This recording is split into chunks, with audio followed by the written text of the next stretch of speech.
Good morning. This is Dr. Rich Bernardo again on October 24th, 2019. Happy to join you for the next few minutes in demonstrating to you some of the premises behind the latest simulation we're going to be posting here on SiriusSims.net website. Uh, it's called International Cutthroat. International Cutthroat will be part of two other simulations that I'll bundle together that would be called together as the capitalist dilemmas. The other two simulations are Cutthroat itself, which is about the cutthroat economy of the Industrial Revolution in the late 1800s, and with great applicability to some issues and deregulation issues that we speak about a great deal today. Another simulation that will be part of the package will be ups and downs, which is what you think it sounds like. That is to say, it is about the Great Depression of the late 20s and early 30s, again, with some potential applications to how we run our world and our country even today.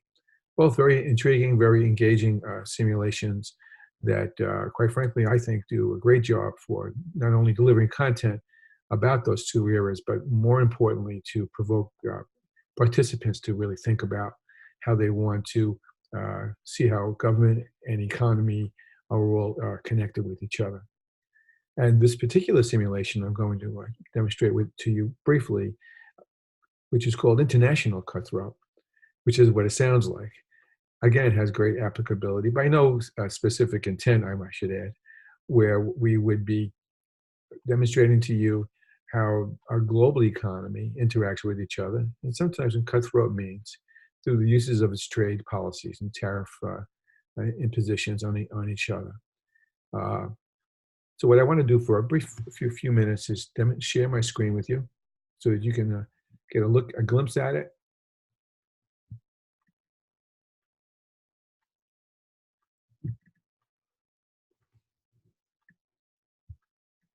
And see how it rolls. International Cutthroat has two pieces to it, three pieces actually. One would be a teacher's guide, another piece would be the student guide, and the third piece connected to the student guide would be handouts. And there'll be quite a few of those.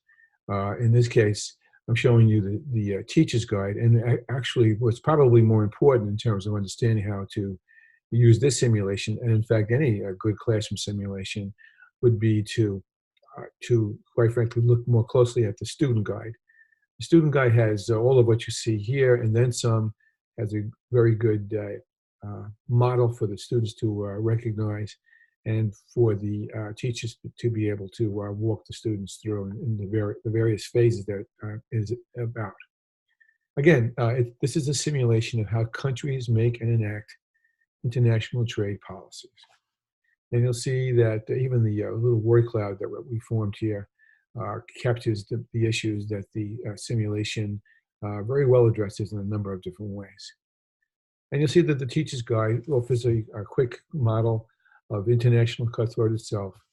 And I'll just read this one sentence to you, where international cutthroat engages students in playing government officials, workers, and manufacturers in 5 fictional countries to plan and enact a trade plan policy in their country's best interests. Specifically, the students are going to identify the resources and manufactured items in their country either needs or produces to succeed economically. Students will recognize how trade policies help or hurt their countries to succeed economically. It will enable them to explain how countries develop and implement trade policies. It will help them develop policies and strategies that would most nearly benefit their own country. And then, most importantly, to enable them to assess and predict how those international trade policies could actually impact the world economy. And again, I may have said this before, but it's worth repeating now. The issues that are there in those goals clearly are issues that are afoot in this day and age. The national standards for social studies are listed for you there. And what you'll see is that there are, in this country, rather in this world, there are only 5 countries: the North American Confederacy, the Pacific Rim, Third World Federation, the European Economic Council, and the Organization of Reformed Soviets, with their accompanied initials.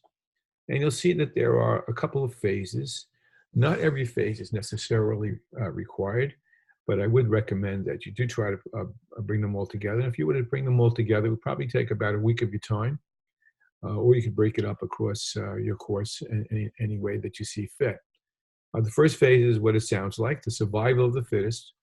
We're in an era of international trade among countries requires them to consider how they mean to compete with each other and to cooperate with each other for resources and goods that each country uh, may be manufacturing or may be needing to import. And so there'll be trade agreements that the students in each of the different countries will enact among each other. And obviously each country is going to try to strike the best deal for it.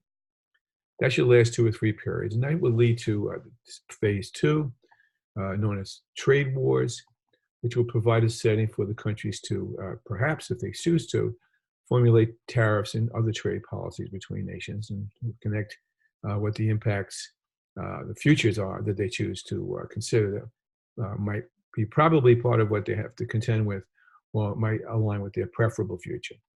And so they'll raise and lower tariff barriers. They'll analyze how this cuts across the matrix of all the other countries and try to predict what this impact might be on the actual global economy.